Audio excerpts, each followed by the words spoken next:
Bienvenidos al podcast de Todos Eléctricos. Hoy vamos a hablar de cómo las empresas pueden ayudar a los usuarios a cargar su coche. Porque cuando tú vas a cargar tu coche no dependes de una empresa, dependes de 2, 3, 5 distintas, y todas esas empresas tienen que también poder comunicar entre sí. Hay toda una infraestructura detrás que depende de muchos factores. Para ayudarme a entender cómo funciona todo esto, he invitado hoy a Alberto Herrero, responsable de Business to Business de Thunder, para hablar un poco conmigo aquí en el podcast. ¿Qué tal? ¿Cómo estás, Alberto? Fenomenal, tío. Muy bien. Bueno, bienvenido aquí y cuéntame un poco qué es lo que haces dentro de Thunder. Pues yo en Thunder son muchos años ya. Me incorporo en septiembre del 21, que es cuando la extinta grupo Easy Charger, seguramente tú como después de tantos años en el sector te acordarás de Easy Charger. Sí, me acuerdo. Yo entré cuando todavía éramos Easy Charger y entré como responsable de toda la división, vamos, de toda la parte dedicada a la comercialización de soluciones de tecnología, ¿no? De software, servicios asociados a la parte de movilidad, ¿no? Y a los pocos meses de incorporarme, pues la compañía empezó a crecer, empezamos a levantar distintos tipos de financiación y en esos primeros cambios pues me decidieron que me dedicase a responsabilizarme de la división de negocio B2B, del negocio con empresas. Y desde entonces, pues estos últimos 3 años y medio ha sido el principal cometido, ¿no? Al final, bueno, luego hablaremos, te cuento un poco lo que hacemos en detalle. Cuéntame, explícame un poco qué significa Business to Business para Thunder. Fundamentalmente se hace una segmentación en tres grandes áreas, ¿no? Por un lado tienes toda la pata de lo que llamaríamos proyectos de plataforma, de lo que se conoce como un CPMS, ¿no? Un gestor de monitorización, supervisión, un gestor de carga de las redes de cargadores de otros clientes. Uh-huh. Nosotros somos una empresa en origen que ha desarrollado software desde sus inicios en el año 17, y entonces lo que hacemos es comercializar ese software para la gestión, como digo, de redes de cargadores de terceras empresas. La primera pata, entonces, es asegurar que tenéis un software que otros operadores pueden usar para sus puntos de recarga también. Eso es. ¿Qué más? Una segunda pata, que tendríamos lo que hemos conocido siempre como el negocio de flotas, es decir, todas esas empresas que están, ya sea por normativa interna o ya sea por normativa europea y demás, están decidiendo electrificar su portfolio de vehículos, ya sean vehículos de empleados, ya sean vehículos profesionales de todo tipo, y entonces lo que hacemos es, aprovechando nuestra condición de operador, pues ponerles a su disposición toda la red pública de estaciones que tenemos para que esos vehículos puedan cargar a través de nuestra tarjeta de lo que llamamos la EZ-Card, ¿no? Una tarjeta RFID que permite a los usuarios pues, poder cargar de forma recurrente, activar la carga y poder hacer luego pues, a través de la conexión con la aplicación móvil y su entorno digital, pues hacer consultas sobre consumo, sobre una serie de informes que tienen sobre todo lo que tenga que ver con esas cargas de esa flota de vehículos, ¿no? Y que tengan precios preferentes, descuentos, promociones y tal. Entonces tenéis un software, un desarrollo que ayuda a empresas con flotas a entender sus gastos completos, a ayudarles con sus cargas, etcétera. ¿Qué tipo de empresas son esas? De todo tipo, porque al final tú puedes pensar desde la administración pública, que está sacando, no sé, distintos tipos de ministerios, distintos tipos de gobiernos.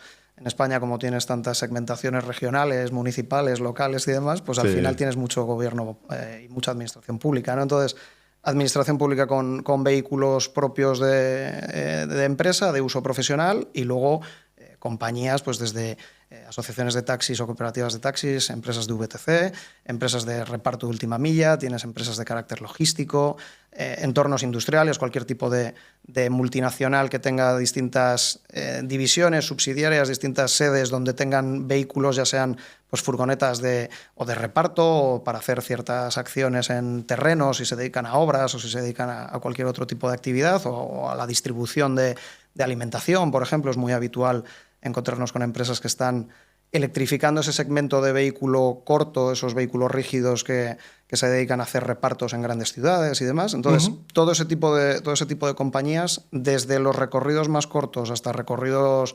transnacionales de rutas europeas de transporte y demás, pues les estamos intentando ayudar en ese proceso, en esa transición hacia la electrificación, ¿no? Esas son las dos patas entonces, una cosa... Bueno, te dije una tercera, y la tercera englobaría lo que se conoce como alianzas estratégicas o partnerships estratégicos, ¿no? Que al final ahí lo que le damos es una capa mayor de conexión con otro tipo de compañías que, si bien no son puras del sector, es decir, no tienen una vinculación directa como la puede tener un fabricante de vehículos, por ejemplo, ¿no? Que tiene una vinculación muy clara con el ámbito de la movilidad eléctrica, pues pueden ser otro tipo de compañías como empresas aseguradoras o empresas de consultoría o empresas de métodos de pago, es decir, distintas empresas que satelitan alrededor del sector y que lo que buscan es una bidireccionalidad en los benefits para sus empleados y para los nuestros, ¿no? Entonces, pues tenemos, por ejemplo, un acuerdo con Caser como aseguradora, donde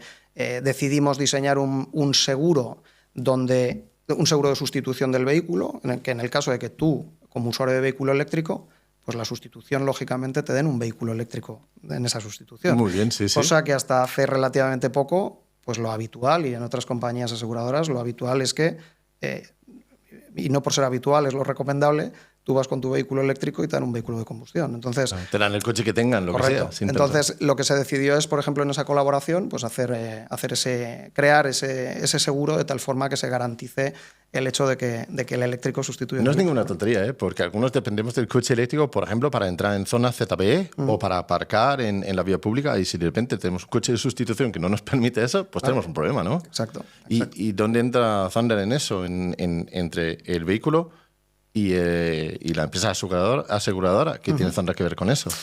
Nosotros tenemos un moto, un mantra que siempre ha definido el proyecto desde el origen de Thunder en mayo del 22. Siempre ha perseguido lo que decimos, el dotar de libertad al usuario de vehículo eléctrico. Es decir, nosotros intentamos entrar dentro del canal, pues aportar todo lo posible para que tú, como usuario, ya sea a nivel particular o ya sea a nivel profesional, en esa decisión que tomas de manejar un vehículo eléctrico, tengas los mecanismos más a mano para que esa transición sea cómoda. ¿Vale? Entonces, teniendo en cuenta lo difícil que está siendo el proceso de transición hacia la electrificación en todos los segmentos, pues Thunder lo que pretende es ser un elemento de conexión. Evidentemente, ese elemento de conexión parte de, yo monto estaciones de carga para vehículo eléctrico, fundamentalmente en entornos interurbanos, entre grandes ciudades, en autopistas, en autovías y demás, también en ciertos entornos periurbanos y en algunas redes urbanas en grandes ciudades. Y entonces lo que perseguimos es, oye, no solo nos queremos quedar aquí, es decir, lo que queremos es, como hemos, entre comillas, sufrido en el proceso desde la primera estación en el año 18, que montamos en Tudanca, en la A1 a la altura de Aranda de Duero, sí. Pues desde ese primer momento lo que se ha querido es, oye, nosotros sufrimos ciertos aspectos en ese proceso y queremos que ese sufrimiento, entre comillas, sea lo menor posible para el usuario que decide dar el salto o a la empresa que decide dar el salto, ¿no? Me imagino que la filosofía es que si quitamos todos los obstáculos posibles para tener un coche eléctrico, pues el negocio de tener recarga a largo plazo es más viable todavía, ¿no? Eso es. Entonces, para un vehículo eléctrico o para un usuario, nos podemos encontrar con 1000 obstáculos que no tienen que ver directamente con la carga, y los trabajáis entonces también. Eso es. Lógicamente nosotros somos una compañía que la base del negocio es la venta de energía. Es decir, nosotros tenemos una doble condición como empresa, ¿no?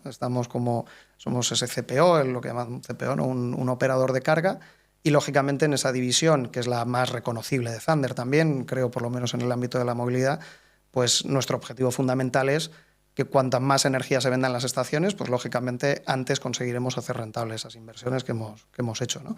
Pero luego también tenemos una segunda condición, que es lo que se conoce como MSP o como empresa proveedora de servicios vinculados sobre todo a esa parte más tecnológica que comentaba antes, en la que pretendemos ahí sí que ayudar de una forma más al segmento profesional, en lo que decía antes, ¿no? En cómo ellos, ese tipo de cliente que va a instalar sus propios cargadores, a dar su propio suministro eléctrico a sus empleados o a usuarios terceros, pues lo que pretendemos es, con nuestra experiencia y la tecnología y los servicios que aplicamos nosotros en nuestro día a día, pues ayudarles a que ese proceso sea lo más fluido posible sabiendo los aspectos con los que alguien tiene que lidiar en el día a día si decide, ya sea por voluntad propia o por normativa en cumplimiento, si decide instalar cargadores para su servicio, ¿no? Vale, y trabajáis también con las marcas de coches, algunos. Sí. Creo que no me paso en la raya diciendo que he visto colaboraciones con BYD o con BYD, Sí. con Porsche, si no me equivoco, y con Nissan y quizás con otros más, ¿no? Sí. ¿Y cómo funciona una colaboración con una marca? ¿Qué hacéis con las marcas? Pues hay distintos tipos dentro de ese segmento de las alianzas estratégicas. De hecho, el OEM, el fabricante de coches, la verdad es que no solo fabricante de coches, no solo fabricante de ligeros, también con fabricantes de vehículos pesados. Es decir, tenemos a esa lista que se ha añadido, pues con Kia hemos tenido también hemos tenido una muy buena relación desde hace tiempo. Seguramente las marcas que has citado y Kia sean las más evidentes o con las que más acciones hemos hecho públicas. Hay conversaciones con otras muchas en camino y que poco a poco pues se irán haciendo públicas y más visibles.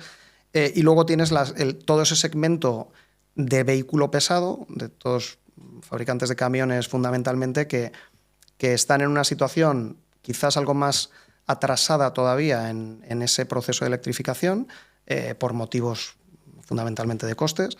Y ahí sí que tenemos muy buena relación también pues con Scania, con MAN, con Volvo Trucks, con Renault Trucks, con muchos de ellos.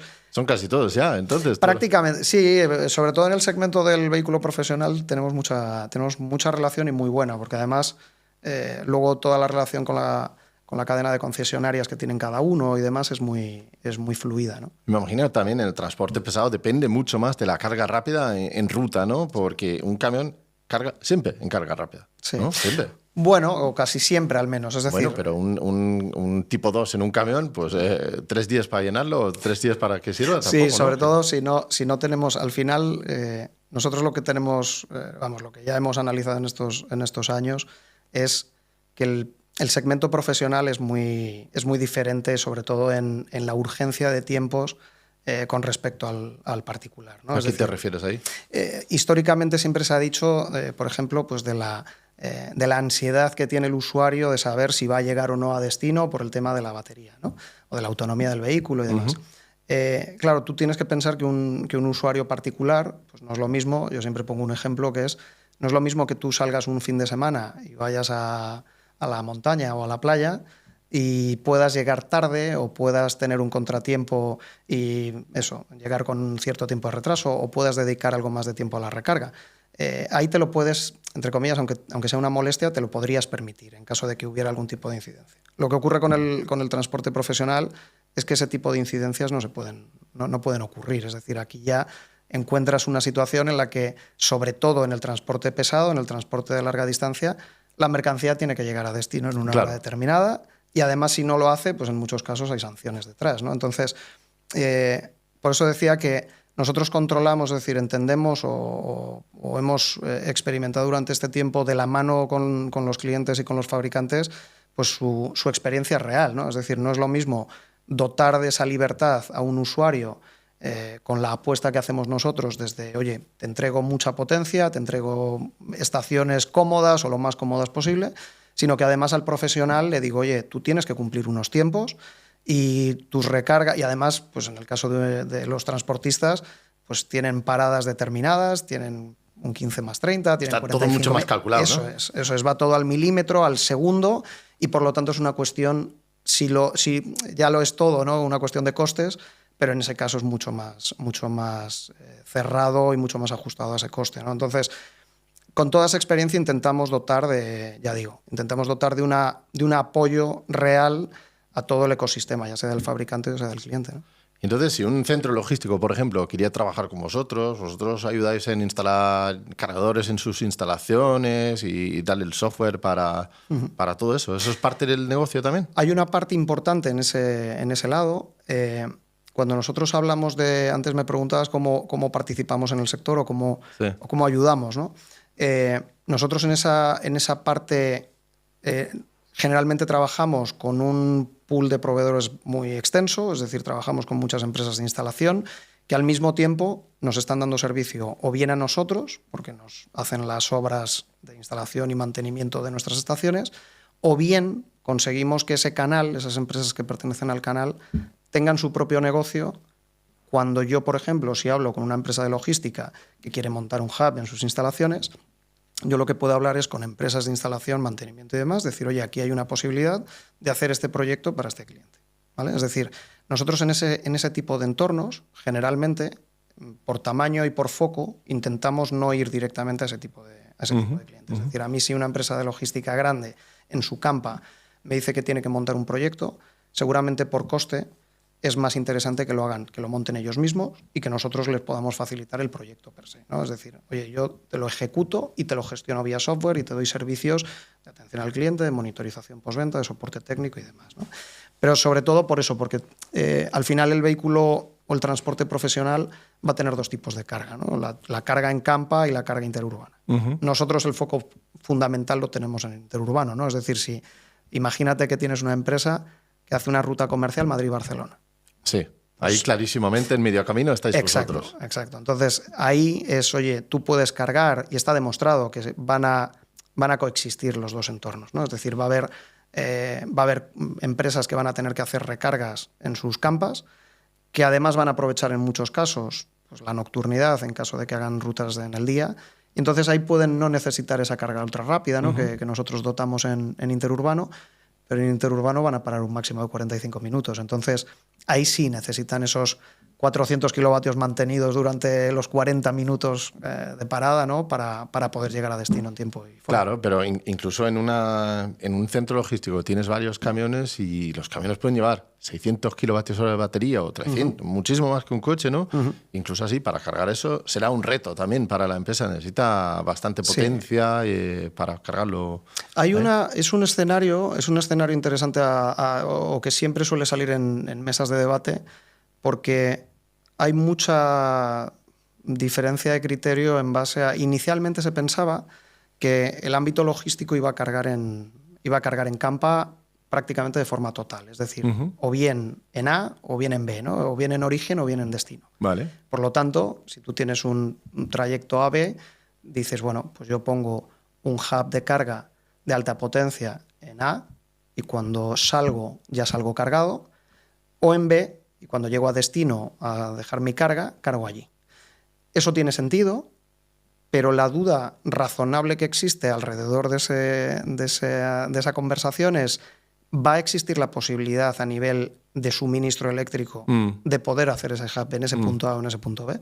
Porque en la realidad nos encontramos que la mayor parte de este tipo de empresas se encuentran en centros logísticos, en polígonos industriales, donde en muchos casos la asignación de suministro eléctrico está muy topada y está limitada a la parcela. Y hay muchas empresas peleándose por la energía, claro, ¿no? Te llega, hay casos, por ejemplo, aquí en Madrid, hay casos de empresas grandes que llegan a un polígono industrial, fagocitan el suministro eléctrico y entonces el resto de compañías tienen problemas para poder hacer ese tipo de despliegue. Por lo tanto, es una limitación que hay que tener en cuenta.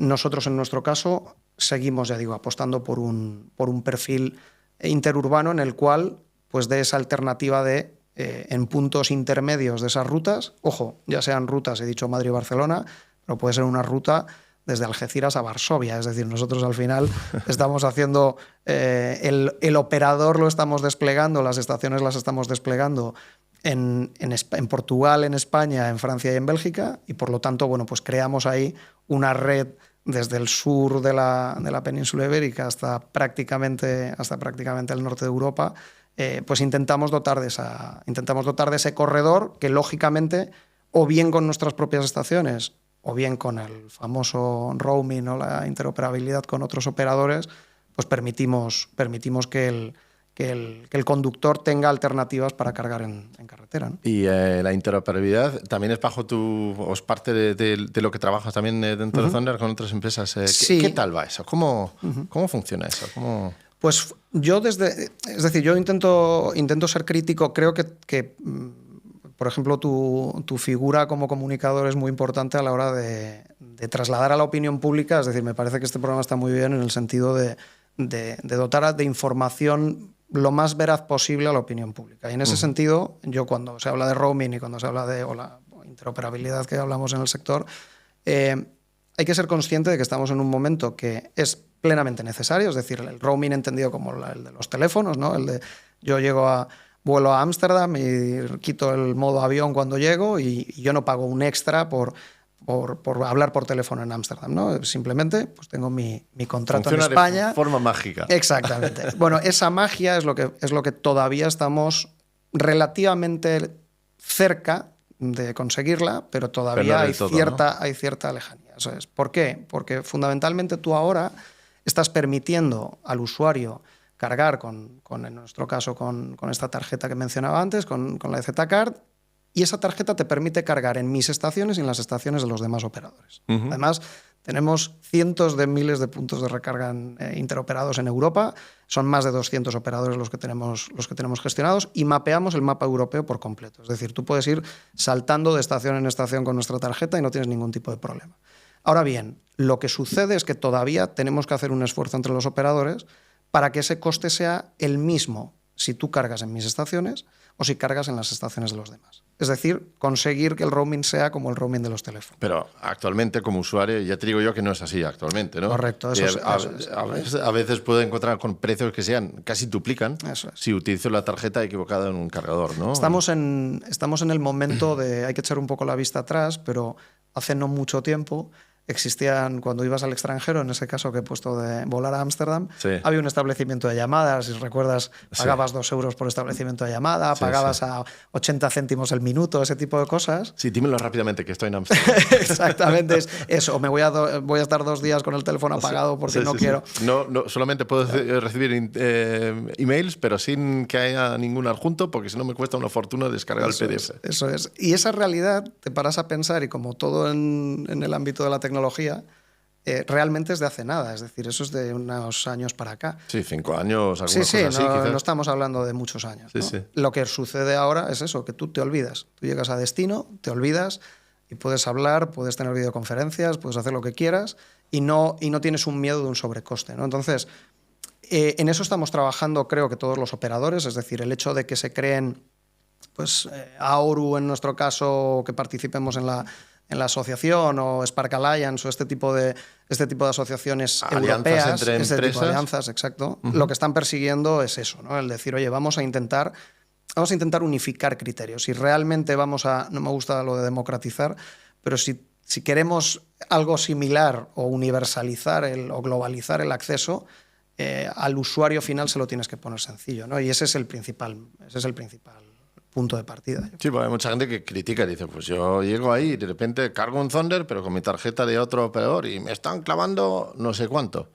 Y dicen, vaya robo de Thunder, ¿no? Pero realmente, ¿quién se lleva ese...? Claro, hay una negociación bidireccional, es decir, lo que tiene que entender el usuario es que poco a poco, como digo, se van uniendo criterios para que existan tarifas únicas o existan tarifas lo más únicas posible. Lo que ocurre es que, lógicamente, pues entras, no lo sé, si entras en un mercado como el portugués, con la presencia de Movie como organismo estatal que regula todo lo que sucede, o por lo menos ha estado regulando hasta ahora, ya veremos a ver lo que ocurre a partir de ahora con el cambio de gobierno, ¿no? Pero sí es cierto que es un aspecto que entre los operadores nos tenemos que poner de acuerdo para que sea la mínima carga posible. Nosotros, por ejemplo, en nuestro caso, tenemos una política de roaming en la que únicamente incorporamos 99 céntimos por la sesión total. Es decir, intentamos que sea lo más transparente posible, es decir, marginamos ese euro por la sesión,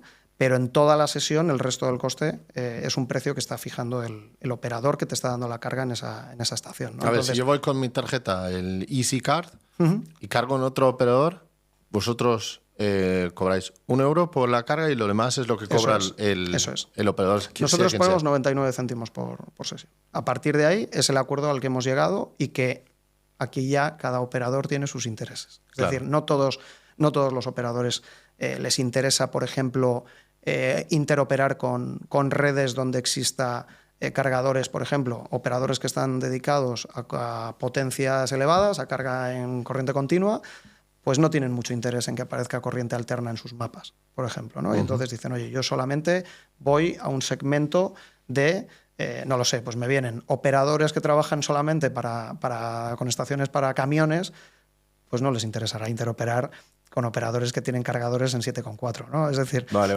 Esos entornos luego cada uno tiene sus intereses. Pero vamos, nosotros desde Zander lo que intentamos es que sea lo más transparente y lo más limpio posible. Porque al final, ya digo, nosotros no podemos cometer ciertos errores, es decir, no nos podemos tomar ciertas licencias porque somos una empresa que si tiene una crisis reputacional o si tiene un problema con el usuario, yo vivo de vender energía, fundamentalmente. Lógicamente, luego hay otra serie de líneas de negocio que sostienen en el largo plazo y que generan revenue habitual, ¿no? Pero al final el foco de la compañía es vender energía. Si yo tengo esa crisis y el usuario no confía en mis estaciones, ni en mi servicio, ni en mi política de precios, ni en mi estrategia, voy a tener un problema que me puede costar el negocio, ¿no? ¿Tú crees que algún día vamos a tener que llegar a lo que se llegó a los móviles? Una normativa europea que dice que tienes que poder pagar lo mismo en cualquier país, pero con la energía. ¿Tú crees que vamos a necesitar eso para que todo el mundo se ponga en el mismo papel? Me parece que pega con la tendencia que hay a universalizar todo y a globalizar todo. Es cierto que tal y como funcionan los sistemas de red eléctrica de cada país y demás, pues me parece que todo ese combo energético, ese mix energético de cada país, creo que puede hacer complejo. Me parece que es muy complejo llegar a una unificación. Que comprar energía es algo más complejo que ser proveedor de servicios de móviles. Hay móviles, ¿no? Sí, hay mucho dinamismo. Nosotros mismos ya estamos con políticas dinámicas desde hace tiempo, en donde, lógicamente, pues el coste de la energía no es el mismo en determinadas horas del día, no es el mismo en determinados meses del año. Hay que tenerlo en cuenta. En base a eso se tienen que adaptar progresivamente los consumos. Lógicamente hay que tener en cuenta que nos encontramos en los albores, en la génesis de un sector. Es muy inmaduro, estamos aprendiendo con la experiencia y con el uso diario. Pero sí es cierto que yo creo que en la medida de lo posible se tiende a, como digo, a unificar, aunque sean los mecanismos de pago, todo lo que ha tenido que ver AFIR con la parte de normativa. Todo el a ver, el AFIR, explícame un poquito, porque lo oigo mucho, pero no lo tengo del todo claro en qué consiste del todo. AFIR es ese cúmulo de normativas que se han pretendido buscar a todo el segmento de energías de origen renovable, ¿no? Y fundamentalmente en nuestro caso pues la aplicación al ámbito de la movilidad eléctrica, donde lo que se persigue fundamentalmente es que los usuarios tengan ciertas facilidades en todo este proceso. Una vez más, vehículo de la conversación, la facilidad hacia la vida, a facilitar la vida del usuario de vehículo eléctrico, ¿no? Por ejemplo, el hecho de que se pueda pagar con tarjeta de crédito en cualquier punto de recarga en Europa, ¿no? Es decir, que tú vayas con una tarjeta, pases por un datáfono como pagas la compra en el supermercado y puedas cargar, ¿vale? Y eso es obligatorio. Eso es obligatorio a partir de cierta fecha. Sí, eso es obligatorio desde, si no recuerdo mal, desde el mes de abril del año pasado. Es decir, algo que nosotros desde la compañía hemos implementado desde hace más de 2 años, pues porque considerábamos que era algo que era necesario, ¿no? Incluso con el paso del tiempo ya te das cuenta de que has hecho cosas que incluso rozan la inconsciencia, como por ejemplo pues instalar un TPV en un cargador. Nosotros hemos modificado cargadores para encastrar un TPV cuando lógicamente esa modificación pues te rompe la garantía de un cargador. Curioso. Es decir, hemos apostado en muchos casos tanto porque el usuario de vehículo eléctrico tenga la vida lo más sencilla posible, que en ocasiones pues cometes este tipo de, entre comillas, de irresponsabilidades, ¿no? Pero la normativa FIR, ya digo, ha venido a establecer una serie de criterios, también muy vinculada a los niveles de descarbonización que se han aplicado desde la Comunidad Europea, y a partir de aquí, pues por ejemplo, el hecho de que no solo el mecanismo de pago a través de TPV, sino, por ejemplo, pues el hecho de que en la medida de lo posible se implementen sistemas, pues lo que se conoce como autocharge o plug and charge, la posibilidad de decir, oye, yo quiero que los cargadores y los vehículos me admitan, que yo voy con mi coche, enchufo la manguera igual que he echado gasolina en un surtidor y ya está, ¿no? Y eso empieza a correr y a mí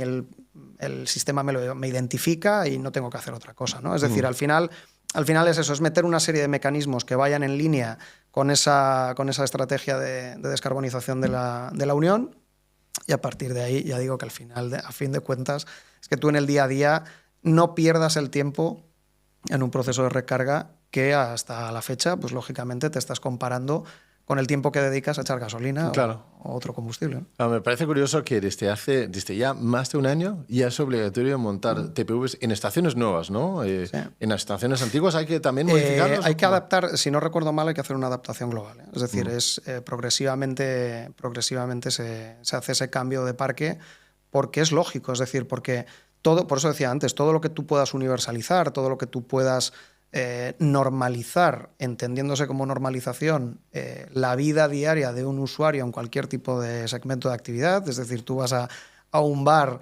y pagas con cualquier tipo de mecanismo de pago, coges un taxi, haces cualquier tipo de actividad y tienes esa facilidad. Claro. Pues este segmento o este sector como es el ámbito de la movilidad eléctrica, si quiere ser tratado como un segmento estándar, normal, regular, pues tiene que hacer cosas que a nivel de caso de uso se parezca muy mucho a los casos de uso que tenemos como usuarios en cualquier otra faceta de nuestra vida diaria, ¿no? ¿Y tú ves los usuarios pagan mucho con la tarjeta de crédito mucho. o prefieren otros pagos? Mucho. ¿Sí? Nosotros, mira, por ejemplo, en el mercado francés, que es el de los que operamos el más avanzado en cuota de mercado y el más avanzado en actividad, el año pasado, aproximadamente por hacer tercios, un tercio de las transacciones se han hecho con TPVs, un tercio se han hecho a través de IMSPs, de marketplace, de aplicaciones que te permiten llegar... Ese, ¿no? Eso es, de otras aplicaciones que te permiten llegar a una estación, ver una planificación de ruta y llegar y cargar,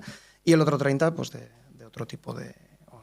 Aunque no he hecho una fracción de 33, pero sí... Pero más o menos. Sí, entonces aproximadamente el 30%, en torno a un 30% de los usuarios están utilizando el TPV. ¿Sí? Y me imagino que también da una tranquilidad, ¿no? Porque llega a una estación y quizás de una marca que no conozco, y si es la primera vez que llego a un Thunder, pues veo un TPV y digo, vale, pues entonces ya sé cómo funciona, ¿no? Así que para tranquilidad para los usuarios también. Sí, y además es que hay que pensar que el usuario que tiene una tendencia a ser sostenible o ser más sostenible, estamos comprobando que son sobre todo generaciones nuevas, ¿no? Generaciones jóvenes. Es decir, ves el comportamiento que tiene la gente que se está incorporando ahora a la conducción, es decir, mayores de edad que empiezan a tener vehículos, que son prescriptores de compra dentro de sus familias y demás. Y te das cuenta que son generaciones que cuando tú haces una encuesta o cuando tú hablas con ellos, se tiene una tendencia mayor hacia un carácter más de un mayor compromiso con la sostenibilidad, ¿no? Entonces, ese tipo de generaciones han nacido ya de una forma tecnológica, de una forma digital. Entonces, sí, los nativos digitales, ¿no? Correcto. Entonces, claro, a ese tipo de usuario, seguramente uno de los aspectos que más, yo por lo menos después de los años que llevo en el sector, uno de los cambios que más he visto que se ha producido es cómo el mensaje ha ido cambiando de quién es mi público. Ya sea un fabricante, sobre todo seguramente se vea muy claro con los fabricantes de coches, ¿no? Cómo van pivotando de ese segmento en el que inicialmente hablaban estadísticamente hablando, el hombre de 50, 60 años con cierto poder adquisitivo, etcétera, etcétera, y que poco a poco va moviéndose hacia un perfil, un segmento mucho más joven. El otro día estuvimos en la presentación del último vehículo que ha sacado BYD y ellos hablaban de un target que va desde, es decir, no hago publi, pero se decían algo así como el coche para todos, ¿no? Un segmento desde los 20 hasta los 55 años. Es decir, progresivamente se va viendo cómo, los vehículos empiezan a ser más o menos accesibles para todos los bolsillos, es decir, cada uno en su segmento, pero empiezas a tener más alternativas, cada día más alternativas. Claro, porque hace 5 años pues un coche eléctrico era 50.000 para arriba. Eso es. Y ya está. Y lógicamente, pues cuando tú estabas, es decir, se había, como cualquier sector, ojo, yo siempre hago una comparativa con cuando ya tienes unos años y te acuerdas de lo que sucedía un poco en los 90 con el ámbito de la telefonía móvil. Hay muchas similitudes, ¿no? Entre el crecimiento de la red de telefonía de los años 90. Sí. Yo recuerdo pues a mí me pilló con 10, 12 años, mediados de los 90, en los que recuerdo que prácticamente nadie tenía un teléfono móvil. Esos teléfonos móviles eran para snobs y para gente con dinero y tal. Eran teléfonos muy grandes, teléfonos que tenían muy poca cobertura. Tienes que extender la antena, correcto, abrir la pantalla. Eso todo, es. ¿sabes? La batería duraba muy poco tiempo. Bueno, a ver. Bueno, ahora había igual. algunos que yo me acuerdo que duraban había más antes. Sí. A ver, yo me acuerdo de algunas Nokias que te vas de vacaciones una semana y no llevas el cargador, porque el móvil no hacía nada más que llamadas y era lo único que hacía. No, pero los originales, aquellos que parecían un ladrillo, que eran casi un walkie-talkie, ¿sabes? Una cosa así muy grande. Sí. Y recuerdo que en esa época veías, yo me acuerdo en España, pues luego cuando vas viendo cosas y hablando con gente, vas viendo el mapa que existía de antenas de repetición, ¿no?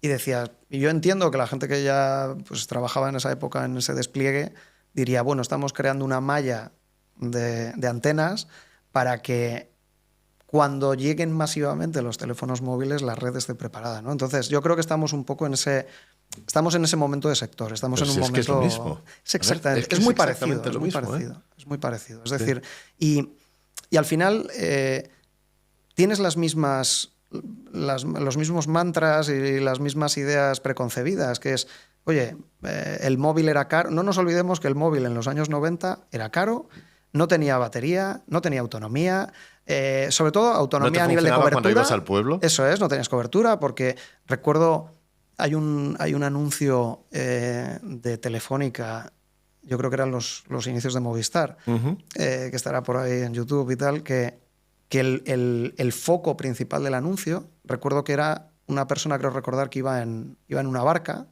y se iba adentrando pues, en el mar, ¿no? Y entonces había un momento en el que se veía que estaba alrededor simplemente agua, ¿no? Entonces sacaba un teléfono de estos grandes y el eslogan o el mensaje del anuncio era algo así como vas a tener cobertura o llegamos a cualquier parte. Es decir, hace 30 años... Movistar, Telefónica, su mensaje era, oye, lo importante es que tenemos cobertura. Sí. No voy a decir hoy, hace 20 años casi, la cobertura ya no era un problema. Es decir, es una evolución, la evolución tecnológica que hay asociada a este sector, de la mano de todas las generaciones que vienen digitales, verdaderamente va a hacer pensar que la realidad que sucedió hace 4 años es distinta a la de hoy, y la de hoy es que no va a tener nada que ver a la dentro de 2 años. ¿Y tú crees que dentro de X años o X meses Thunder va a tener cubierta toda la península? ¿Cómo vais en ese camino? Nosotros, a día de hoy, yo te hablo de hoy. Y hoy mismo. No te hablo de futuribles. Hoy, mayo 2025, nosotros tenemos, si tú tomas las vías principales de España, entendidas desde la A1 hasta la A8, incorporando la 66, la Ruta de la Plata, todas esas rutas las tienes cubiertas. Si haces saltos de 100 kilómetros, es decir, haciendo un ejercicio un poco absurdo, que es tengo un coche únicamente de 100 kilómetros de autonomía. Bueno, pues en esas vías nosotros tenemos cubierto el 96% de esos kilómetros ya con estaciones propias. Es decir, cada 100 kilómetros... Sería un buen reto, Alberto. Mira, voy a coger un coche así muy modesto, que tiene la batería más pequeña, y a ver hasta dónde se puede llegar, hasta dónde no se puede llegar en España. Sería un reto interesante. Es buen challenge. Y además es que, nosotros hicimos la gente de marketing en colaboración con Nissan, publicamos hace unos meses, cogimos un coche, es verdad que era un Nissan Ariya, que era un coche con cierto tamaño, pero fundamentalmente lo que pretendíamos era hacer, creo que se hicieron cerca de 4.000 kilómetros en España, únicamente con estaciones nuestras. Y era demostrar que tú podías viajar en esas utilizando únicamente nuestra red.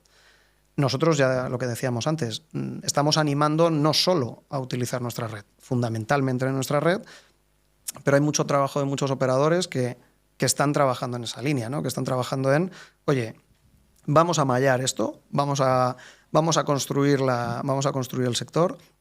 Y como me decía una buena compañera del sector hace unas semanas, decía, vamos a crear el mercado y ya tendremos tiempo de competir entre nosotros, ¿sabes? Es decir, estamos en ese, incluso nosotros mismos como players del mercado, creo que tenemos un convencimiento de que estamos construyendo algo que, como cualquier sector nuevo, pues le queda mucho por hacer, cada vez menos, cada vez la opinión pública está tiene más información, con lo bueno y lo malo. Creo que hay que ser justo con la opinión pública y contarle lo que conocemos, con esas partes positivas y esas partes no tan positivas que poco a poco se van solucionando, ¿no? Entonces vosotros veis a otros operadores no como, bueno, competencia de alguna forma, pero principalmente para ayudaros en habilitar esa movilidad que luego va a traer los negocios a todos. Sin ninguna duda, sin ninguna duda. Yo además, vamos, desde mi opinión personal, pero desde un punto de vista profesional, creo además que es necesario. Es decir, nosotros tenemos que ser conscientes de... Thunder es una marca, creo que ahora reconocible dentro del ámbito de la movilidad eléctrica. No hablo tanto de la opinión pública, que ahí poco a poco vamos haciendo nuestro trabajo de divulgación y demás, pero es cierto que es un sector que si está vinculado a la electricidad, lógicamente los grandes operadores eléctricos tienen que tirar de esto. Es decir, yo tengo que estar... Yo no voy a hacer un despliegue ilimitado de estaciones en toda la vida. Es decir,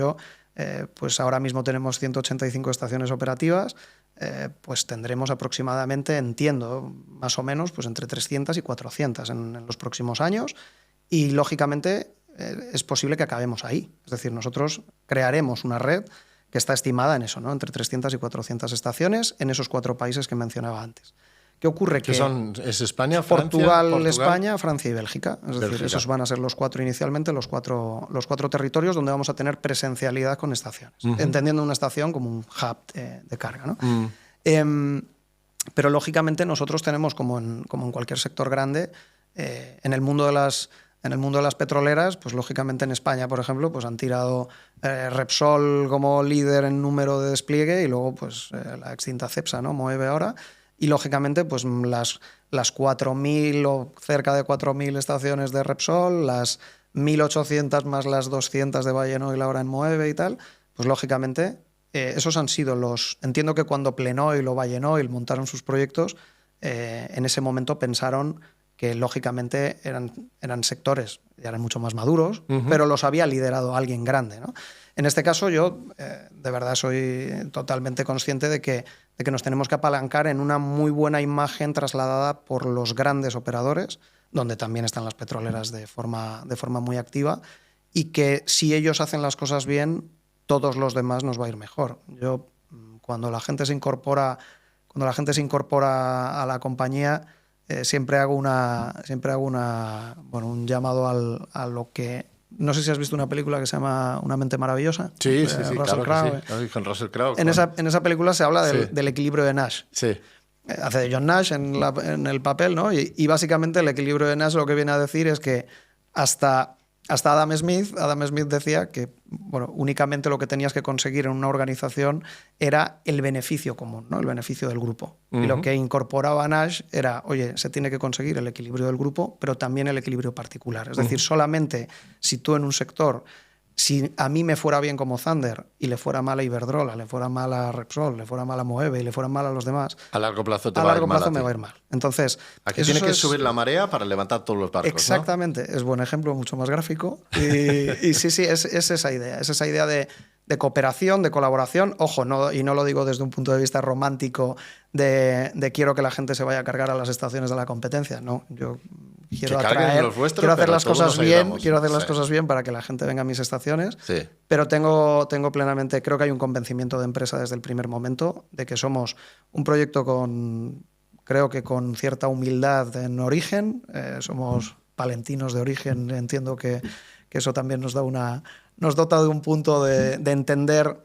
Siempre he dicho, además, como palentino que soy, siempre he dicho que la supervivencia de la especie es más difícil cuando naces en sitios pequeños. Tienes que hacer más esfuerzo para que se te vea y para crecer, y por lo tanto creo que eso ha sido un ADN que nos ha perseguido desde el principio, ¿no? Bueno, pero teniendo una base ahí que no necesariamente tiene que ser Barcelona o Madrid, sí. Y eso también nos ha ayudado. Yo he visto la expansión de la red, ha empezado por el norte y luego por el resto de la península, si no me equivoco, y ya está más o menos por todos los lados, ¿no?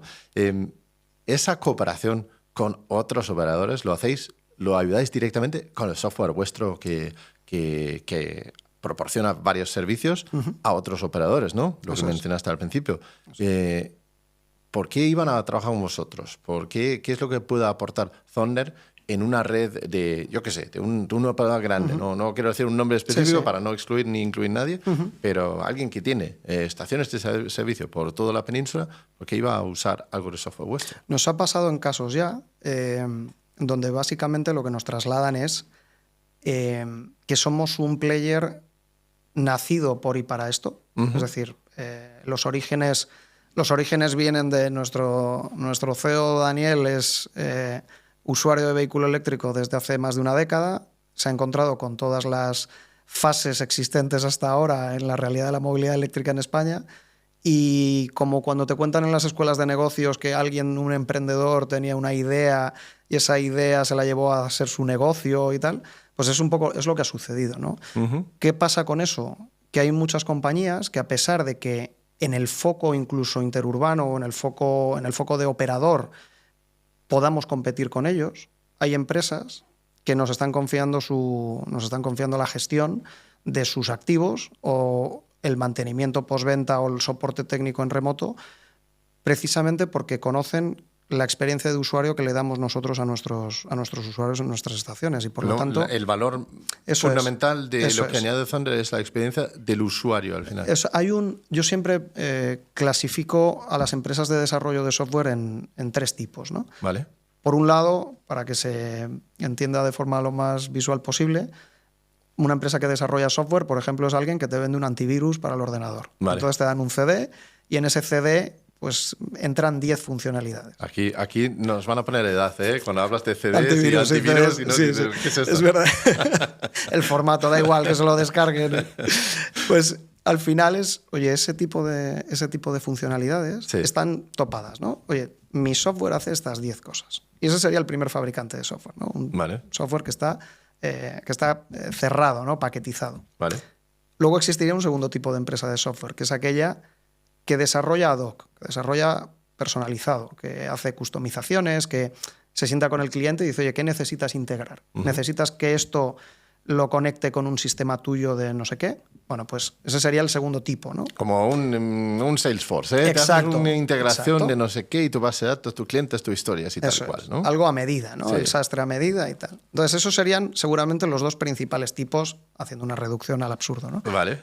Pero existiría un tercero, que es donde quiero creer que estamos nosotros en la división de desarrollo de software, que es el sitio donde se aunan los dos primeros. Es decir, yo tengo un software que hago ciertas funcionalidades paquetizadas, también hago proyectos a medida, pero además tengo una particularidad que no tienen los demás, o la mayoría de los demás, que es que ese software, el principal cliente que tiene soy yo mismo. Es decir, yo soy el principal cliente que tiene mi plataforma de gestión y de monitorización. ¿Soy el primer usuario del software de Thunder? Soy el primer usuario. Mismo. Es decir, mi propia red, mis propias estaciones, las monitoriza un software que luego pongo en manos de otro operador, de otra compañía, de aquel que tiene que crear una infraestructura y que tiene que crear una red de cargadores. ¿Qué ocurre con eso? Que muchas veces la principal pregunta que te traslada un cliente que te contrata es ¿qué hace tu software que no hace el de la competencia? Y te dicen, ¿qué hace el tuyo que no haga el de no sé quién? Buena pregunta. Y es una pregunta la más justa de todas, ¿no? Sí. Y seguramente lo primero que defendemos es el software, ahora te explico lo que hace, pero que sepas que este software no puede fallar. No puede fallar porque si falla, entonces el que se queda ciego con respecto al comportamiento de los cargadores que yo tengo en la red soy yo.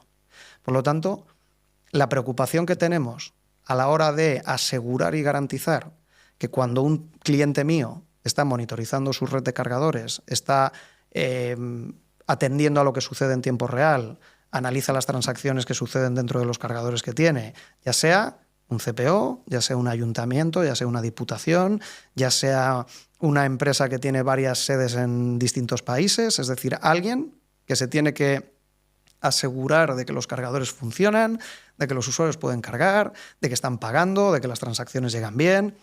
Todo ese tipo de acciones, toda la tecnología y todos los servicios que nosotros ofrecemos, tenemos que garantizar que funcionan. ¿Por qué? Por lo que te decía antes. Porque si no funcionan, el principal problema lo tengo yo. Por lo tanto, yo pongo un ejemplo que es un poco agresivo quizás en ocasiones, que es imagínate que tú, te pongo además a ti en particular. Venga, dale. Imagínate, sí. Ojalá no, que estás en el hospital y estás conectado a un monitor. Vale, venga. Ya ahora, es mal ejemplo, ya, Lars. bueno, No quiero que te pase nada, pero, bueno, puede pasar. pero imagínate que estás así, ¿no? Vale. Y estás en una, imaginémonos la pantalla monitorizando. El pit. Exactamente. Sí, exactamente. Sí. Lo veo. Lo estás viendo esa pantalla. Sí, veo la imagen. Imagínate que en esa pantalla, al otro lado, en la otra cama en la habitación, hay otra persona, ¿vale? Y estáis conectados los dos, una pantalla aquí y otra pantalla aquí. Vale. Pero el sistema es el mismo, ¿vale? Sí. ¿Qué sucede? Imagínate que se cae la alimentación de esa pantalla. Imagínate que nos quedamos ciegos. Sí. Yo no sé cómo está tu pulso, ni sé cómo está el de la otra persona. Vale. Bueno, pues imaginemos que tú eres mi red y la otra persona es la red del cliente. Es decir, yo no puedo, por interés egoísta propio en mi negocio, yo no puedo permitir que eso caiga. Entonces, cuando esto lo cuentas y cuando se lo cuentas a los clientes, en muchas ocasiones no hemos contado mucho esta parte, es decir, a medida que ha ido avanzando el proyecto lo vamos contando más, entre otras cosas porque no hay tiempo para contar todo a la vez y que cale el mensaje a la vez. Nosotros hemos sido, lógicamente, y seguimos siendo pues, un operador que monta estaciones y que monta estaciones de carga ultra rápida y con plazas muy anchas y unas marquesinas espectaculares y muy altas y muy bonitas, pero al mismo tiempo tiene toda esta capa por detrás que ya cuenta con un importante monto de cargadores gestionados de terceras empresas que lo que principalmente valoran, aparte de la calidad del software, que evidentemente es demostrable, es sobre todo el equipo técnico y el equipo humano que hay por detrás de ese software. Es decir, cuando la gente te vende un software, creo que te tiene que vender una empresa por detrás. Entonces esto no va simplemente de un sistema que funciona, porque la necesidad de reparación, los problemas existen, y cuando tú tienes que solucionar problemas, si a ti te afectan frontalmente esos problemas, dedicas más esfuerzos y dedicas más, propiamente dicho, más dedicación a la resolución de los mismos. No, si yo estoy ahí, en la cama, y escucho el pip de mi monitor y de repente veo que el monitor del lado se apaga, me cago. Sí. Claro que tengo de repente un problema muy urgente que tengo que solucionar, no solamente por él, pero porque yo también estoy es una condición egoísta, y el ser humano es egoísta por naturaleza, y por lo tanto, si tu negocio se ve en peligro porque el sistema cae, una empresa de software convencional, y que me parece muy respetable porque es lo más habitual, yo de hecho vengo de una empresa de desarrollo de software que no se tenía a sí mismo de cliente, y en ese caso, eso no digo que sea mejor o peor, simplemente digo que te da un plus que te hace ver las cosas de manera distinta. Claro. ¿Vale? Entonces, bueno. Entonces, cuando tenéis el software en uso con otro operador, ¿cómo funciona? ¿Puedo usar vuestra aplicación para cargar ahí o eso ya es aparte? ¿O simplemente es para darle apoyo o para que él tenga su propia red? ¿Cómo funciona eso? Hay distintos formatos, por así decirlo, distintos mecanismos, ¿no? Es decir, tú puedes ir haciendo una selección por... yo siempre digo como los toppings que echas en una hamburguesa, por ejemplo, ¿no? Una pizza, ¿no? Vas decidiendo qué hacer o qué te interesa. Nosotros al final lo comercializamos como un SaaS convencional, es decir, como una modalidad de pago por uso, y ahí lo que entra fundamentalmente es decir, oye, ¿tú qué necesitas? ¿Tú necesitas que yo te haga el front y el back? Es decir, necesitas que te haga la aplicación para usuario y necesitas que te haga ese panel de monitorización, lo que llamamos el CPMS, ¿no? Ese panel de control. Solamente necesitas el panel de control, es decir, solamente necesitas la parte back para garantizar que tus usuarios te ven a ti como imagen. Sí. Es decir, tú quieres mantener tu imagen y quieres una marca blanca y que por detrás estemos nosotros, estupendo. ¿Quieres, porque te viene bien tener la imagen de Thunder, porque quieres traccionar usuarios y entiendes que Thunder pues, ya tiene cierta imagen en el sector y te quieres aprovechar de esa tracción? Pues también lo hacemos. Es decir, al final es el combo de, oye, aplicación de usuario y panel de control, por hacer esos dos ecosistemas, y decidir qué servicios les quieres adicionar, ¿no? El decir, oye, necesitas una atención al cliente, necesitas un hotline para que tus usuarios llamen. Nosotros seguramente sea lo más relevante de nuestro servicio es, oye, yo tengo un sistema de atención al cliente, un servicio de atención al cliente que lógicamente analiza las incidencias y resuelve incidencias a diario de los usuarios que cargan en nuestras estaciones. Bueno, pues ¿por qué no íbamos a ceder a ese equipo? Además es interno, es de la casa, conoce perfectamente la realidad del mundo del vehículo eléctrico. ¿Por qué no se lo voy a ceder a los usuarios que van a cargar a la red de mis clientes? ¿vale? Pero Entonces, proporcionáis entonces también el equipo de soporte técnico en caso de necesidad. Tanto atención al cliente, además pues de carácter telefónico, en distintos idiomas y demás, para que lógicamente cualquier persona, venga de donde venga, pueda ser atendida. Y luego la parte de soporte técnico en remoto desde un punto de vista de un nivel 2, ¿no? De si tenemos que entrar a resolver problemas que el nivel 1 no es capaz de resolver, ya sea nuestro o ya sea del cliente, pues nosotros estamos también en esa parte de back office, ¿no? de soporte técnico. Me imagino que hay un bastante reto, porque yo he cargado muchas veces en Thunder y pues hay muchos distintos cargadores.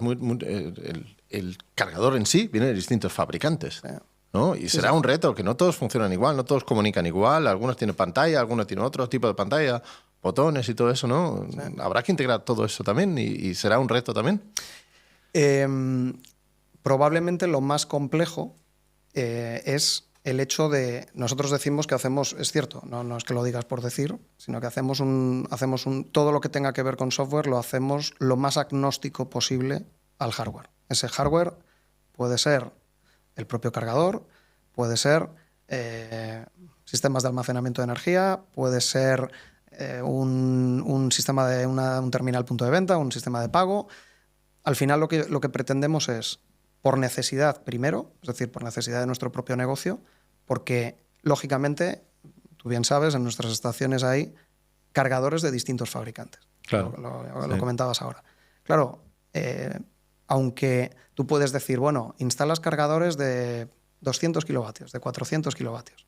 Hay muchos fabricantes que ofrecen las mismas potencias, pero el comportamiento de la electrónica de cada equipo y el comportamiento postventa es totalmente distinto. Entonces, cuando tú haces una solución lo más agnóstica posible, en nuestro caso, pues como operador manejamos generalmente unos 3, 4 fabricantes.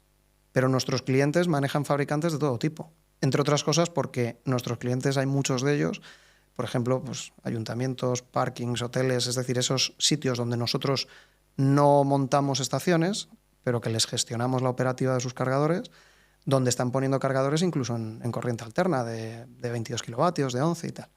¿Qué ocurre ahí? Pues que nos vemos en la obligación de homologar muchos fabricantes. Y de la misma manera que nosotros trabajamos con 3 o 4 habitualmente, pues como proveedor de servicios de gestión, pues en este caso estamos homologando más de 40 fabricantes ya. Es decir, se complica el negocio. Claro, y ojo, y todas las derivaciones y los quebraderos de cabeza que dan el hecho de que tú tengas que atender o de que tengas que hablar con 40 y tantos soportes técnicos distintos, con equipos postventa de 40 y tantos fabricantes distintos, y lógicamente es algo que se ha hecho desde el principio porque entendemos que si tú eres mi cliente, tú tienes que tener, antes decía que Thunder, el moto suyo es dotar de libertad al usuario de vehículo eléctrico. Seguramente se haya quedado incompleto.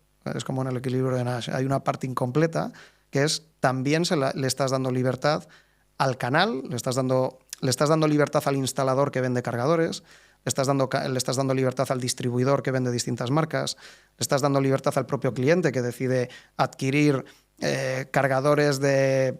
no digo nombres, pero da igual prácticamente el fabricante, o incluso nos hemos encontrado con hardware que viene de China viene con nombres desconocidos para el mercado, incluso sin canal de distribución establecido en el país y demás. Y tener que programar contra eso. Exactamente, y los has ayudado a sus equipos técnicos a hacer una homologación, a incluso ayudarles en la construcción del protocolo de comunicación con el fabricante y demás. Es decir, nos involucramos mucho en el canal de la manera en la que creemos que podemos involucrarnos, que es intentando generar negocio para el canal allí donde nosotros no vamos. Es decir, nosotros no vendemos cargadores, no fabricamos cargadores, no hacemos obra civil, no nos dedicamos a... Es decir, todos esos satélites, esas empresas que satelitan en esas actividades, pues nosotros nos nutrimos de ellas e intentamos también que se nutran de nuestro ejercicio y les intentamos pasar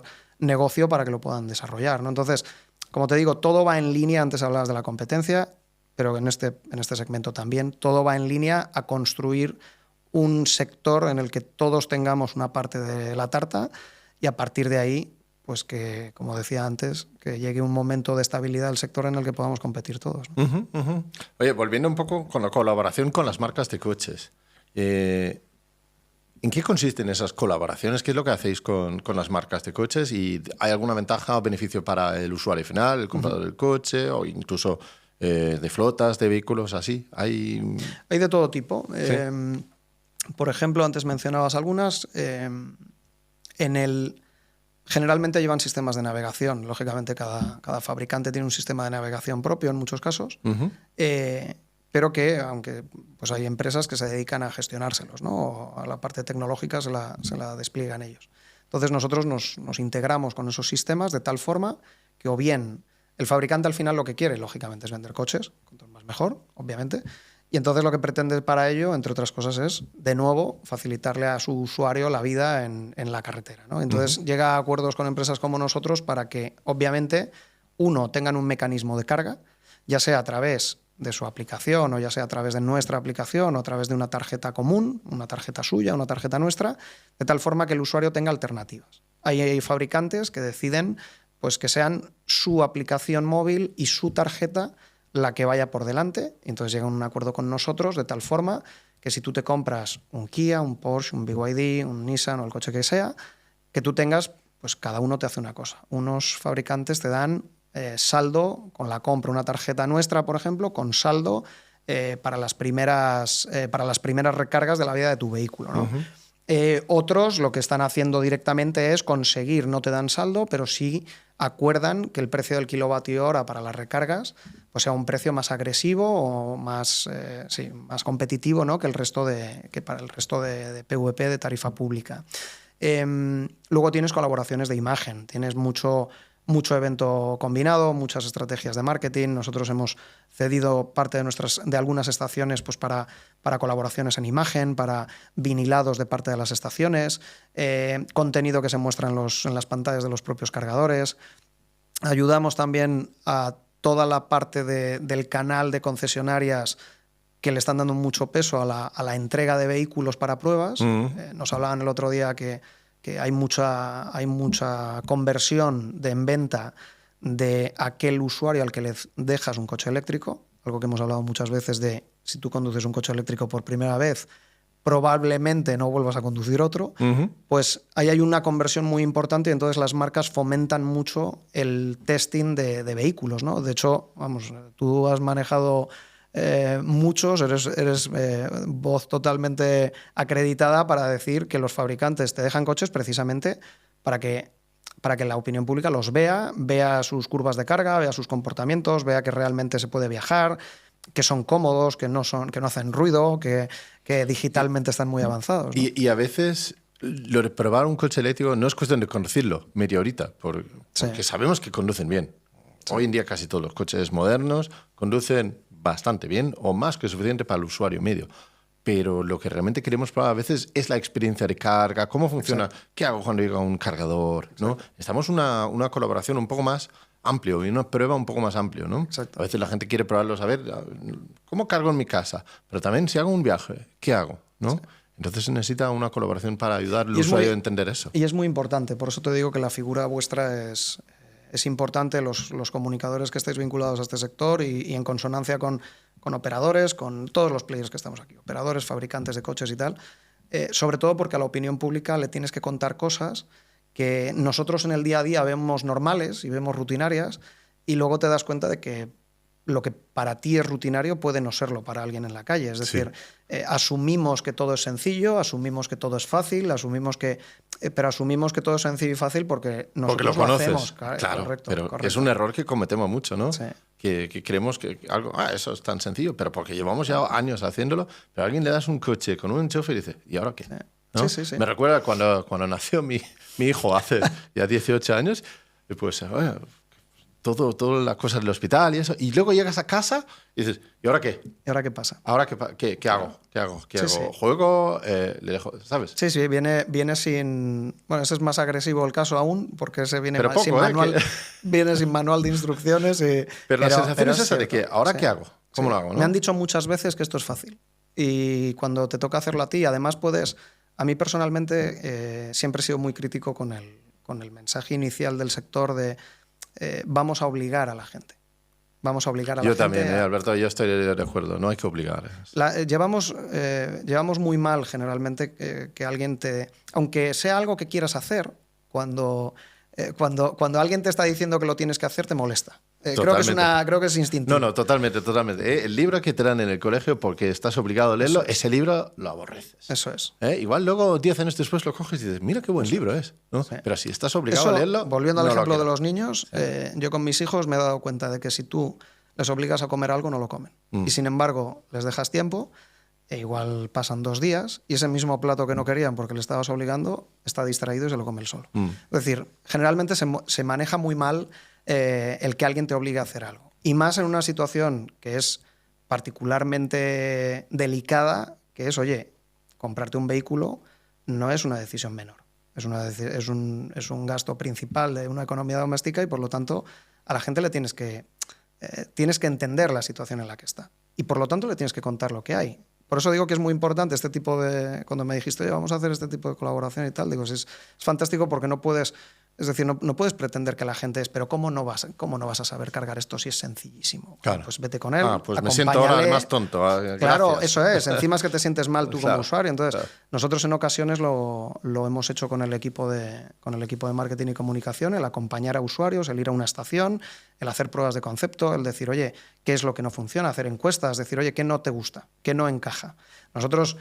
Cuando decía antes que por qué hay gente que confía en nosotros, tanto a nivel de cliente como a nivel de usuario, creo que va un poco en esa línea, ¿no? El decir, oye, hemos recibido el premio de AV, de la Asociación de Usuarios, 2 años consecutivos como mejor red, en premios, como digo yo, que no se pagan, no hay nada que contribuyas a decir, oye, aquí pongo un dinero para que me lo des, ¿no? Y al final es la opinión de los usuarios que te dicen, oye, mira, hacéis las cosas bien, tío. ¿Tenéis fallos? Sin ninguna duda. Como todos. Como faltaría más. Pero evidentemente es, oye, tengo una cierta flexibilidad y lo que decía antes, tengo una cierta vocación de solucionar el problema. Porque ya digo, si la movilidad eléctrica no funciona, yo sé de empresas que van a seguir viviendo. Nosotros no. Es decir, si esto no funciona, yo dentro de 10 años... Repsol seguirá ahí, pero Thunder no está. Thunder no existirá. Entonces, claro, ese tipo de necesidad... antes decía, si a ti te afecta algo frontalmente, dedicas más esfuerzos a solucionarlo sin ninguna duda. Entonces, en este sentido va por ahí.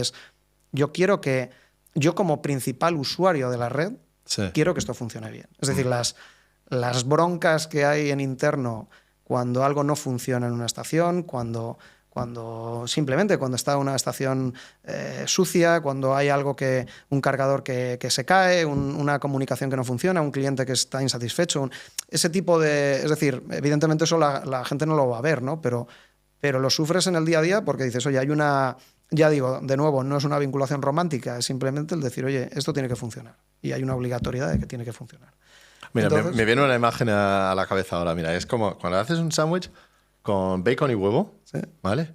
El cerdo está 100% comprometido porque ha puesto el bacon, ¿eh? Y vosotros en este sois el bacon, ¿no? Es así. Pero el huevo lo ha puesto la gallina, pero la gallina puede poner otro huevo, ¿eh? Pero el bacon es 100% cerdo, ¿eh? Está bien visto. Sí, estamos en ese lado de la ecuación y por lo tanto siempre ha sido, lo decía antes, incluso se han penalizado ciertos puntos del negocio por hacer un extra de esfuerzo a la hora de hacer algo tan sencillo y que no deja de ser sencillo y lamentablemente no es habitual, que es que tú al usuario de vehículo eléctrico lo tienes que tratar como se le ha tratado toda la vida o mejor que en una gasolinera tradicional. Es decir, a mí eso de que, es decir, nosotros el meter una estructura, una marquesina que te proteja del agua si llueve, del sol, de ese tipo de plazas que son más anchas porque tú puedes ir con vehículos de distinto formato,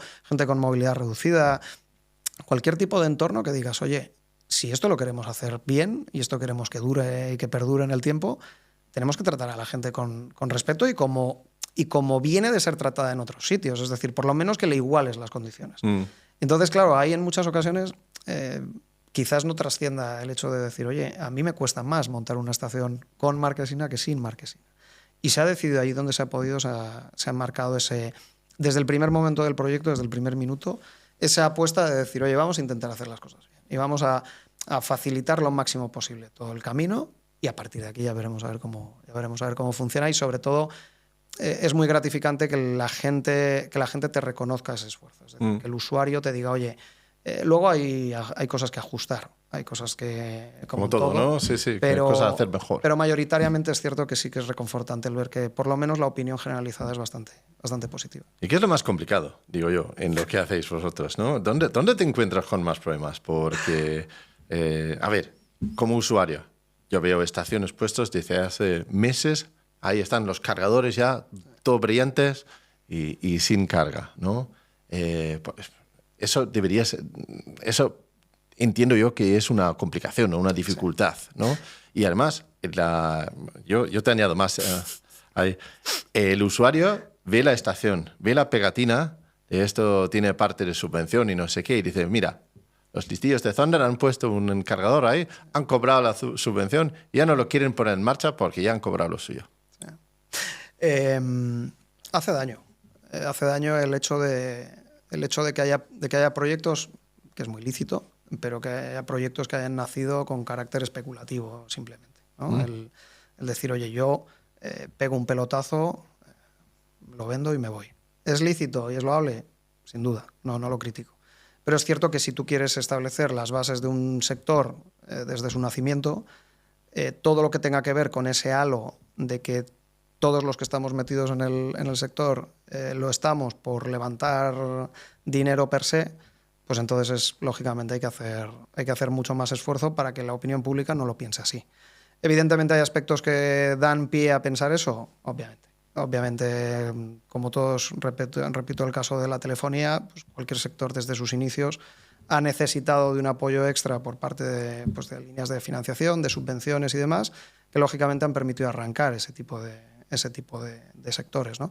No solo desde aquí, sino toda la parte de I+D, en financiación en I+D, en proyectos de innovación vinculados a la producción de los propios vehículos, ¿no? O las adaptaciones de las fábricas y de las líneas productivas. Entonces, pero es cierto que toda esa imagen del usuario viendo o bien la subvención o bien el hecho de que son cargadores que llevan ahí un tiempo y da la sensación de que no se quieren poner en marcha, la imagen es muy fea. La imagen es muy fea y la imagen genera dudas. Y ahí hay un componente, es por lo que decía antes, que los grandes, sobre todo, son los que tienen que dar ejemplo. Son los que tienen que dar ejemplo porque son los que llegan, es decir, porque a esos los conoce todo el mundo. Yo lo digo siempre, si yo voy a la Plaza Mayor de Madrid y digo, oiga, usted sabe quién es Thunder, seguramente, salvo que sea usuario de vehículo eléctrico, probablemente no sepa quiénes somos. Pero si yo digo Iberdrola o Repsol o Endesa, todo el mundo sabe quiénes son. Entonces, sí. Cuando son ellos los que hacen las cosas bien, y quiero solamente resaltar las cosas que se hacen bien, al sector le viene muy bien. Al sector le viene muy bien porque a la gente, al usuario, le tienes que transmitir una parte de certidumbre. En un mundo que está plagado de incertidumbre en todos sus aspectos, en todos sus segmentos, el hecho de que tú veas que grandes corporaciones están apostando por esto de forma real, pues lógicamente tranquiliza mucho. En su defensa diré, o en defensa de todos los que estamos en el sector diré, que es cierto que hay muchos aspectos a nivel burocrático, a nivel... No me voy a poner a hacer una apología aquí de quejas y demás, pero sí que es cierto que hay muchos aspectos que, de la misma manera, siempre lo decimos, de la misma manera que yo en Francia tardo entre 6 y 8 meses en poner operativo una estación, desde la firma del contrato y desde el inicio de obras hasta el inicio de la actividad, pues en España me tiro entre 18 y 24 meses. Entonces, cuando tú tardas entre 2, 3, 4 veces en tiempo, que lógicamente es un dinero que tú has invertido ya, es decir, en muchos casos, a mí me cuesta el dinero de la renta de la parcela donde yo estoy, está corriendo en muchos casos desde el día que yo firmo. Por lo tanto, claro, porque están ahí ocupando el sitio. Claro, entonces la gente tiene que entender que generalmente, y esto lo digo de forma generalizada, dudo que a alguien le interese tener un cargador instalado y parado. Me voy a meter en un charco seguramente, Tú métete, pero aquí en los años... buen sitio de meterte en charcos. También históricamente en el mundo de la agricultura pues ha habido ayudas europeas. Por ejemplo, yo soy castellano-leonés, pues pues el cultivo del girasol y se ha financiado en muchos casos con políticas europeas, ¿no? Y había, o durante muchos años hubo una práctica que era, oye, yo recibo dinero por plantar el cultivo, ¿no? Pero no por hacer la actividad de recolecta para realmente después. vender el cultivo. Exacto. Después. Y luego veías, ibas con el coche y veías como todos los campos de girasol estaban muertos, quemados allí por el sol, porque nadie hacía el trabajo posterior, porque ya había percibido. Ya. Exacto, porque ya había percibido la ayuda. Entonces, ¿y pasa lo mismo con los cargadores? En muchos casos lo que está sucediendo es que no hay una política, es decir, nosotros lo que hacemos apología siempre es de... yo creo que no es una cuestión ya de ayudas, es una cuestión de que lo que se decida hacer sea efectivo. Es decir, que haya una... No tiene ningún sentido que al operador no le ayudes con la apertura de nuevas estaciones. No tiene ningún sentido que tú al usuario le estés ayudando, entre comillas, ayudando, porque le estás obligando a financiar una ayuda. Es decir, no tiene ningún sentido que tú te compres un coche eléctrico, te den una ayuda y tardes 1 año y medio en cobrarla. Ya. Porque entonces lo que estás haciendo, de nuevo, teniendo en cuenta que el bolsillo de la gente no está para hacer fiestas, cuanto menos encima, dentro de todo ese cúmulo de dudas, no puedes generar más. Entonces, lo que sí estamos viendo en otros países, que creo que es de donde tenemos que capturar las cosas positivas que se están haciendo, es, oye, ¿por qué no se hace, por ejemplo, en Bélgica tenemos la experiencia de, oye, si tú a las empresas las ayudas a que den los renting de vehículo de empresa a sus empleados, si tú haces unas desgravaciones directas a esas empresas les va a interesar. ¿Por qué? Porque a la empresa desgrava y el usuario también. Y por lo tanto el empleado va a querer tener un coche de empresa y ese coche es eléctrico. Entonces, a lo que voy es que cualquier tipo de acción que se haga, esto no va de que me des dinero a fondo perdido para que yo haga algo que no tiene ningún sentido a nivel de amortización y a nivel de rentabilidad.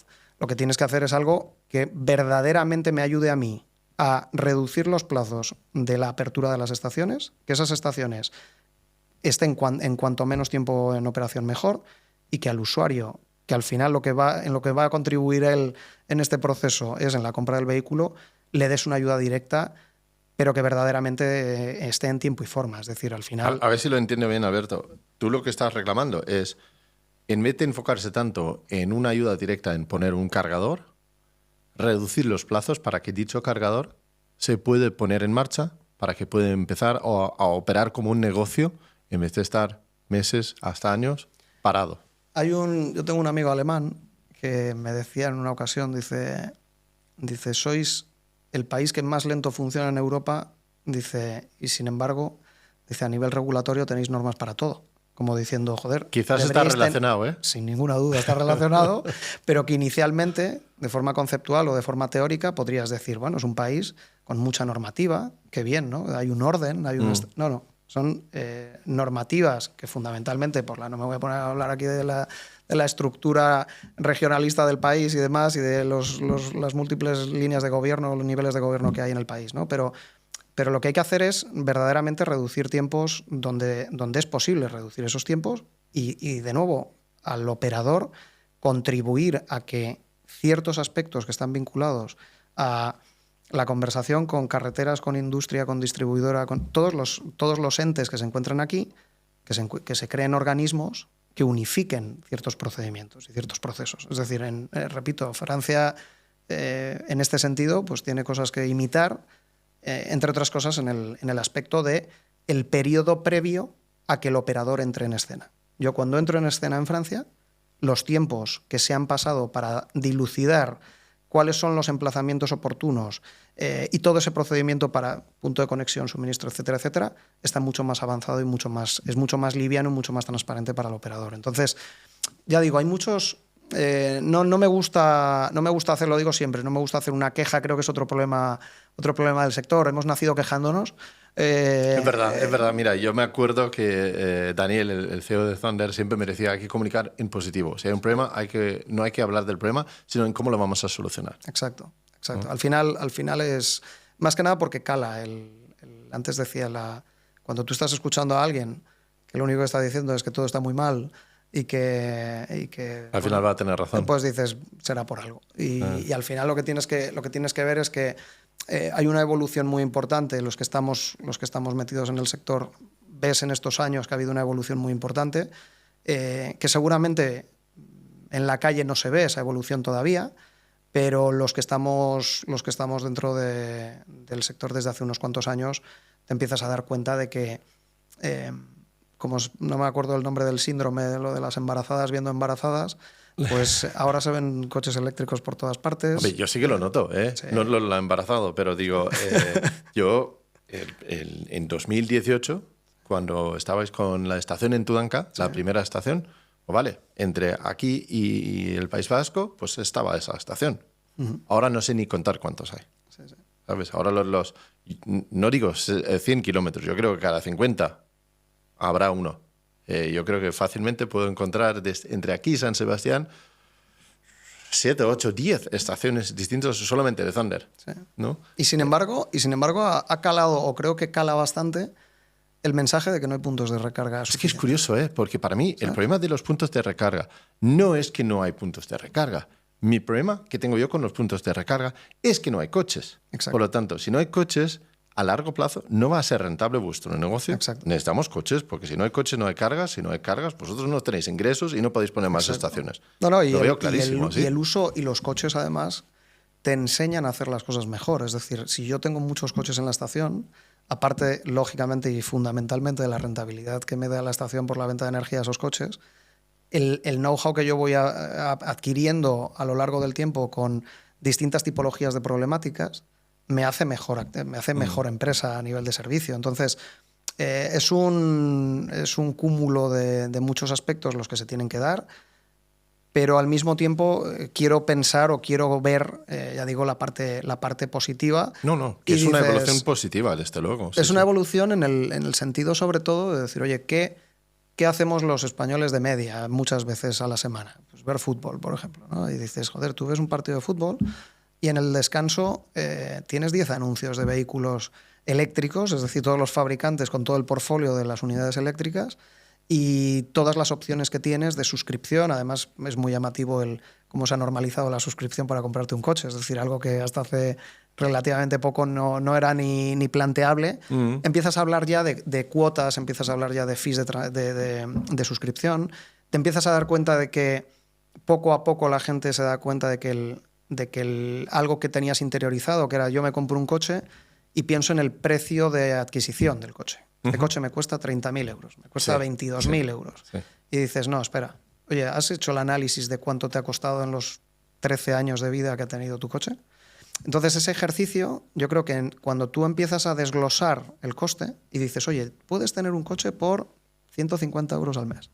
Entonces dices, oye, espera que el coche igual, si hago el número completo, me doy cuenta de que en el mantenimiento postventa, en todo lo que se nos va a los propietarios de un vehículo, en el taller, en todo ese post después de la compra, poco a poco creo que puede ir calando, o que poco a poco cada vez va calando más en la población. Y lógicamente es este tipo de medios, es decir, el podcast, el formato podcast o el formato que sea en Internet, la red social, el TikTok, el Instagram, que te cuentan rápido ciertos tips y ciertas ideas que te cuentan la realidad del sector, y lógicamente pues a través de medios de comunicación convencionales que te tienen que contar esto. Es decir, al final, yo por ejemplo yo vivo en Palencia, es decir, esto lo digo siempre porque muchas veces cuando tú vives en Madrid o en Barcelona, en el caso de España, ¿no? Pues puede la gente pensar que estás hablando de una realidad que difiere de la realidad del resto de ciudades de España, ¿no? Sí. Y en ocasiones sucede, es decir, cuando la prensa habla de empresas, habla del IBEX 35 en muchos casos, y dices, bueno, pues el 99% restante somos las demás. Empresas, pero hay muchos otros. Exacto. Entonces, en ese sentido, yo lo digo porque desde un Palencia que empieces a ver cómo el ratio de vehículos eléctricos empieza a crecer, cómo hace unos días participé en el colegio de mis hijos en una charla pues para niños de entre 6 y 12 años, ¿no? Niños de primaria y donde hablas pues de si verdaderamente si tienen un coche eléctrico en casa, si se han montado alguna vez en uno, preguntas muy livianas, ¿no? muy poco profundas, para verdaderamente ver si, repito, niños en Palencia, y digo lo de niños en Palencia porque en Palencia no tienes Uber y Cabify que te ponga coches eléctricos dando vueltas. Claro. Están más lejos de una realidad como la que pueda ser la de Madrid, ¿no? o estamos más lejos de la realidad de Madrid. Y sin embargo te das cuenta de que empiezan a conocer marcas, empiezan a conocer fabricantes de coches, les hablas de Uber, les hablas de Tesla, les hablas de BYD, les hablas de si verdaderamente se han subido en un coche y te dicen, de 80 niños te levantan 60 la mano y te dicen, sí, y además no hace ruido y joder, no tiene palanca de cambios y todo está lleno de pantallas, y, ¿sabes? Y les ves que dices, oye, los niños mayores de ese grupo, que tienen 12 años, esos van a ser prescriptores dentro de 5 o 6 años del coche que se compre en su casa. Ajá. Entonces, yo lo hablo muchas veces con la gente nuestra de comunicación, que es vayamos cambiando el mensaje sin olvidarnos del resto de la población, pero vayamos pensando en toda la gente que está en institutos, universidades y demás, vayamos a esa figura de decir, oye, los fabricantes están haciendo su esfuerzo de cada vez generar un segmento más bajo en precio, ¿no? El decir, oye, tener coches por 20 y tantos mil euros. Y vosotros entonces tenéis que, como empresa, proveedor de servicios del sector, también comunicar a ese segmento de usuarios la facilidad de poder viajar, de cargar y todo eso, ¿no? De hecho, nosotros las colaboraciones en muchas ocasiones que hacemos con perfiles que trabajan en redes sociales y demás, va un poco en esa línea, ¿no? El decir, oye, esto ya no es, lo decía hace un rato, esto ya no es el señor que tiene poder adquisitivo y que está jubilado y que se puede comprar el coche eléctrico porque es muy caro, ¿no? Esto ya es... Todo el mundo tiene ya su coche de 20 y tantos, 30.000 euros, ayudas que en importe, pongo el matiz de cómo de rápido recibes la ayuda, pero esa ayuda está ahí, esa ayuda mejorará en los tiempos de entrega y lógicamente son ayudas de importes muy importantes, vamos, muy relevantes, ¿no? Entonces, con todo eso, yo creo que tienes que ir a hablar con esa... Tienes que ir a hablar con esa parte de la población que hasta ahora no había tocado hablar de ella, no había tocado hablar con ella, mejor dicho, y que desde un tiempo a esta parte yo creo que ya empiezan a ser un adopter muy importante de todo este segmento, ¿no? Pues antes has dicho que hablando de los grandes de la industria, pero yo estaba ahí viendo el inicio de Easy Charger, también, siguiendo la empresa. Y a mí me da la sensación de que ya empieza a ser una empresa grande también. Ya empieza a ser, por lo menos dentro del sector, una de las empresas más reconocibles, ¿no? ¿Qué futuro espera ahora para Thunder desde tu punto de vista, desde business to business? ¿Cómo ves tú el futuro aquí? Nosotros, yo me incorporé en septiembre del 21, éramos... pues la primera ronda de profesionalización de la startup, que era cuando yo entré, éramos 15 empleados, creo recordar, más o menos. Y estábamos ¿Cómo han cambiado, no? ¿Cuántos sois ahora? 130 y tantos, creo que somos. Ajá. Estábamos además en Portugal, en Francia también, y lógicamente, pues, ves una evolución, ves la profesionalización de una compañía, con todo lo que significa eso. Es decir, han sido años muy divertidos, muy exigentes, muy exigentes sobre todo en cuanto a dedicación, ¿no? Dedicación desde un punto de vista mental, desde un punto de vista de oye, esto quiero que salga adelante, y además pues con un grupo de gente con la que te vas al fin del mundo, sobre todo con una parte de un core muy importante de la compañía con la que te das cuenta de que es una familia grande y que ha nacido prácticamente todo el mundo a la vez, ¿no? Yo siempre digo que es una empresa en la que no hay nadie que esté bien de la cabeza, porque el que está bien de la cabeza no quiere este ritmo y no quiere esta velocidad, ¿no? Pero al mismo tiempo es muy gratificante, es muy divertido, y hacia donde vamos es sobre todo ya nos está pasando, hacia pivotar a lo que ocurre una vez pones en marcha la estación. Yo me pongo muy pesado con muchas cosas y una de ellas es que lo verdaderamente importante no es la apertura de la estación. Es todo lo demás, ¿no? Lo verdaderamente importante es qué ocurre con esa estación en los años siguientes. Y lógicamente estamos ahí. Es decir, como decía antes, estamos en 185 estaciones operativas, 185 estaciones que están en España, en Portugal y en Francia ya, a punto de entrar en Bélgica. Ya digo, una empresa que se está construyendo alrededor de ese proyecto en un mercado que, como hemos visto, está plagado de incertidumbres, plagado de retos, de dudas, pero al mismo tiempo de ese challenge continuo a mejorar, y en el que te das cuenta de que todo el mundo, todos los players del sector, de una forma u otra, pero en un porcentaje muy elevado, están enfocados hacia la parte de movilidad eléctrica, unas apuestas muy importantes por parte de los fabricantes, decisiones de planes estratégicos de grandes multinacionales energéticas que están dedicando esfuerzos a este segmento o a este sector. Y lógicamente nosotros vienen años de mucha, yo por ejemplo desde mi posición, pues años de continuar labrando relaciones muy personales, muy cercanas con todos esos players que hemos ido hablando a lo largo de la conversación, que te permiten traccionar usuarios a las estaciones. Y lógicamente cuando el usuario ya empieza a estar en estación, ¿qué es lo que sucede con el usuario en estación? ¿Qué experiencia tiene? ¿Qué servicios le ofreces? ¿Qué va a suceder con las pantallas que tenga alrededor de la estación en las que va a poder, no nos olvidemos, en estaciones mayoritariamente desatendidas, qué va a poder hacer? ¿Qué tipo de negocios van a crecer alrededor de ese tipo de estaciones? Sí, eso da para otra charla aparte. Esa es vengo otro día, sí. Encantado. Pero sí, hay, a partir de ahora, creo que es lo más bonito de eso. Bueno, la verdad es que no desaprovechemos la oportunidad, porque el hecho de poner una estación de servicio, una estación de recarga en un sitio donde quizás ya no hay nada, eso abre todo una posibilidad de un abanico de servicios alrededor, ¿no? Sí. Puede ser pues todo lo que hacemos mientras cargamos, pero puede también ser servicios para el vehículo, servicios para las personas que están ahí, ¿no? Esto cambia un poco la dinámica de lo que hay alrededor. Sí, sí. Es un complemento a lo que hace unos días que hablábamos en Motortech con propietarios de estaciones de servicio y demás. Muchos de ellos te encuentran paralelismos con qué sucedía hace 30 años o 40 años con la inserción de las primeras tiendas de conveniencia, los primeros supermercados pequeños que estaban vinculados a una gasolinera, ¿no?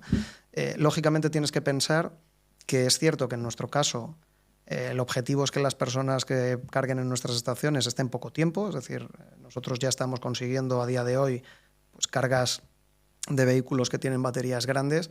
Estamos hablando de cargas del 20 al 80% en 15 minutos, es decir... Mira, una anécdota.